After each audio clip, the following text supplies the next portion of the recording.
Well, my guest for the morning, Matthew Nyendam, is a member of parliament for Pandai, and thanks for joining me. How are you? I'm very fine. All right. How are you too? We know that the MPs are in the news. Okay. Professor Adei is a former rector for the Ghana Institute of Management and Public Administration, GIMPA, and he's been saying a lot of things, getting a lot of reaction. And one of the persons reacting is Member of Parliament for Adanse Asokwa, Katie Hammond, who has been describing as foolish and scandalous comments by the former rector of GIMPA, suggesting that Ghana's parliamentarians take bribes before approving projects. And he says, how can any responsible person talk like that? Is a question he was posing, and we must also know the legal implication of this matter. He's a professor, expecting to know better. His statements are scandalous. What do you make of it, Martin? Yeah, Roland, let me say good morning to our viewers. Say a very good morning to the flag bearer, Nana Adedankwa Akufo-Addo. Of your party? Of my party.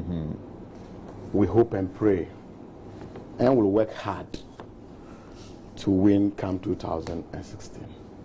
He has a lot to offer.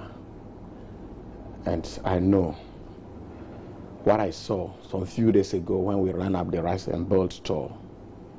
Ghanaians are seriously clamoring for a change. And God will definitely endorse it. I also want to say hi to the national executives. And good morning once again to my constituents, the people of Pandai. Very proud of them. Professor Adei, I will call him my grandfather if you look at his age. And then if you follow Prof, he's paid his quota. He's one of the most renowned persons in this country. He's worked for this country, and no one can doubt that. But I read what Prof said, and honestly, I am a bit hesitant to go the way maybe my brother Katie Hammond went. But it's bad for him to make that kind of statement that about 8 out of 10 politicians, initially he said 8 out of 10 politicians are glorified thieves. Then he narrowed the debate to members of parliament, saying it's so shameful that some even ask for bribe to give their girlfriends or something like that. You see, Prof can't justify this statement that he has made. There's no way. Are you sure that he gave some illustrations even in his speech? Let me tell you. I have been a member of parliament for maybe, let's say, 3 years now. I've been part of 3 committees. I've never received any bribe. Okay. So let's even assume without admitting that he's talking about leaders and those other side. If you take leadership of the House, we have 5 year, making 10. That is minority side, majority side. Then the speaker and his lieutenants, they are 3.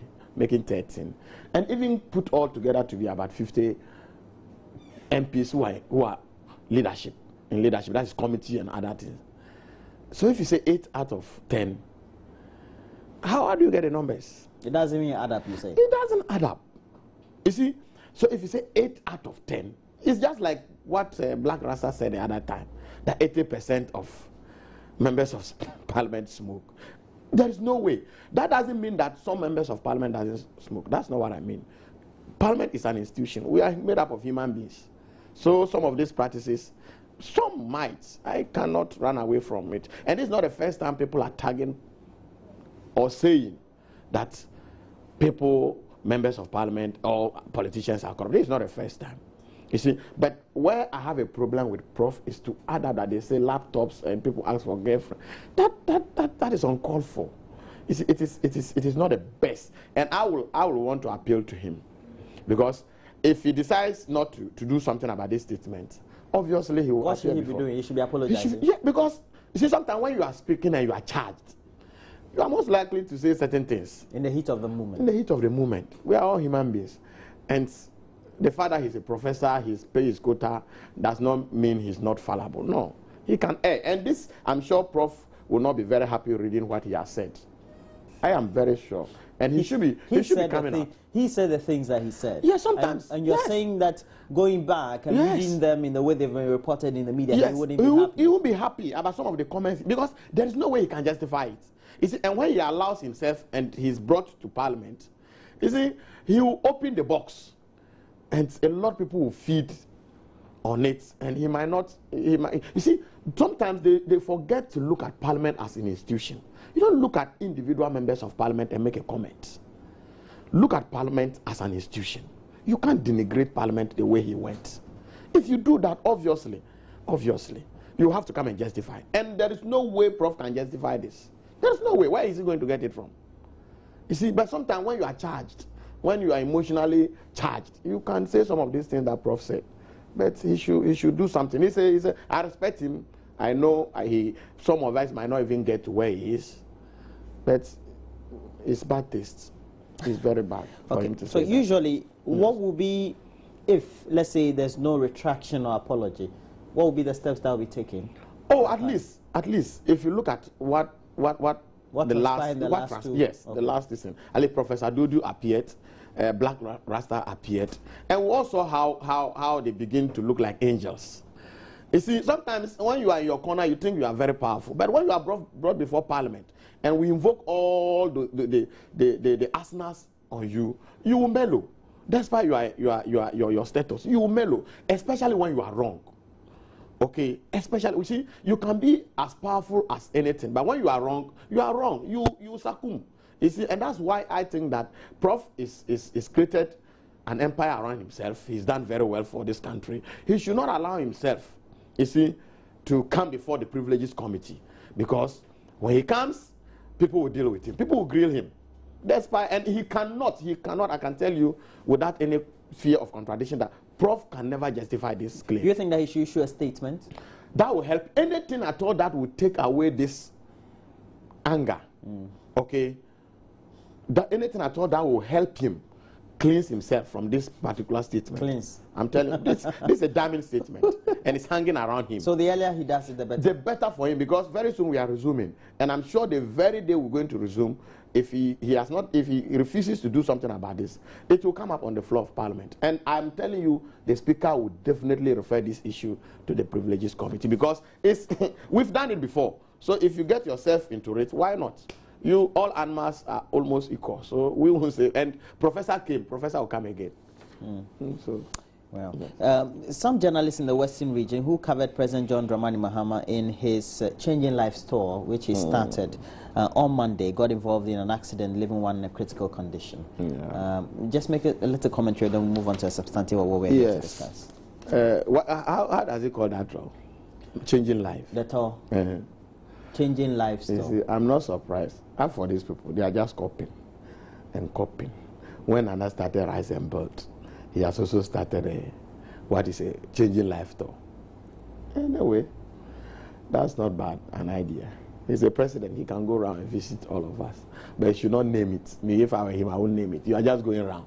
But if you name it Changing Life tour, what life are they changing? But unfortunately, the issue about accident associated with the movement of presidents, I think the presidency to sit up and look at the kind of maybe vehicles they give to the press corps. I remember not too long, it happened at Afenya, and unfortunately the reporter for Times, he couldn't make it.